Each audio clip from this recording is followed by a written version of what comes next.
Assalamualaikum warahmatullahi wabarakatuh.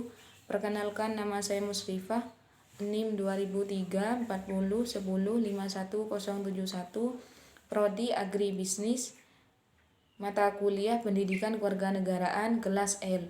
Baik, di sini saya akan membuat video untuk menjelaskan hasil belajar tentang komunisme atau marxisme leninisme TAP MPRS nomor 25 tentang pembubaran Partai Komunis Indonesia dan larangan setiap kegiatan untuk menyebarkan atau mengembangkan paham atau ajaran leninisme. Mengingat Undang-Undang Dasar 1945 Pasal 1 Ayat 2 dan Pasal 2 Ayat 3 mendengar permusyawaratan dalam rapat MPRS dari tanggal 20 Juni sampai 5 Juni 1966 memutuskan dan menetapkan ketetapan tentang pembubaran Partai Komunis Indonesia, pernyataan sebagai organisasi terlarang di seluruh wilayah negara Republik Indonesia, dan larangan setiap kegiatan untuk menyebarkan atau mengembangkan paham atau ajaran komunisme, marxisme, leninisme, yaitu terdapat 4 pasal. Pasal yang pertama yaitu menerima baik dan menguatkan kebijaksanaan Presiden atau Panglima Tertinggi Angkatan Bersenjata Republik Indonesia atau pemimpin besar revolusi atau mayoritas Majelis Permusyawaratan Rakyat Sementara, berupa pembubaran Partai Komunis Indonesia termasuk semua bagian organisasinya dari tingkat pusat sampai ke daerah beserta semua organisasi yang seasas atau berlindung atau bernaung di bawah dan di bawahnya, dan pernyataan sebagai organisasi terlarang di seluruh wilayah kekuasaan negara Indonesia bagi Partai Komunis Indonesia yang dituangkan dalam keputusannya, yaitu pada tanggal 12 Maret 1966 nomor 1/3/1966 dan meningkatkan kebijaksanaan tersebut di atas menjadi ketetapan MPRS. Itu untuk pasal yang pertama. Untuk pasal yang kedua yaitu setiap kegiatan di Indonesia untuk menyebarkan atau mengembangkan paham atau ajaran komunisme atau marxisme leninisme dalam segala bentuk dan manifestasikan dan penggunaan segala macam aparatur secara media bagi penyebaran dan pengembangan paham atau ajaran tersebut dilarang.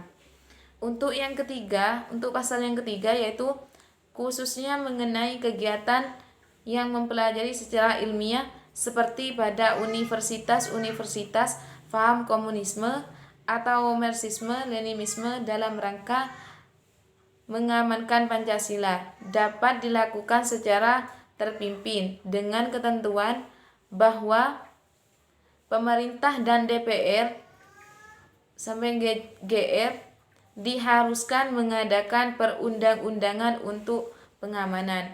Dan yang terakhir yaitu pasal yang keempat yaitu ketentuan-ketentuan di atas tidak mempengaruhi landasan dan sifat bebas aktif politik luar negeri Republik Indonesia. Itulah hasil belajar tentang ajaran komunisme atau marxisme leninisme TAP MPRS nomor 25 tentang pembubaran Partai Komunis Indonesia dan larangan setiap kegiatan untuk menyebarkan atau mengembangkan paham atau ajaran leninisme, marxisme, ajaran komunisme, marxisme atau leninisme. Yang kedua yaitu tentang ajaran komunisme, marxisme, dan leninisme. Ajaran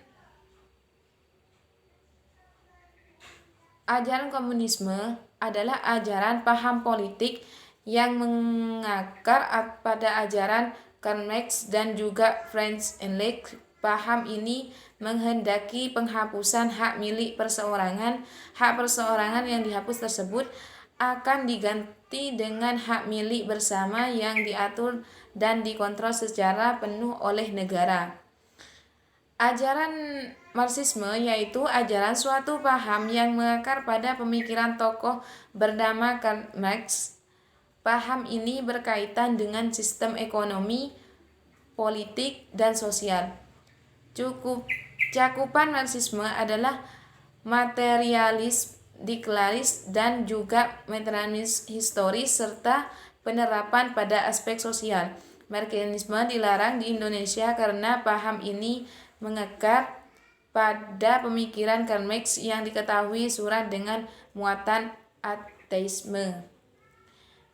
Yang selanjutnya yaitu ajaran Leninisme. Ajaran Leninisme adalah paham yang mengakar pada Marxisme. Oleh sebab itu, tidak ditemukan perbedaan yang signifikan. Leninisme pada dasarnya adalah pengaplikasian pemikiran Karl Marx pada politik praktis oleh Lenin.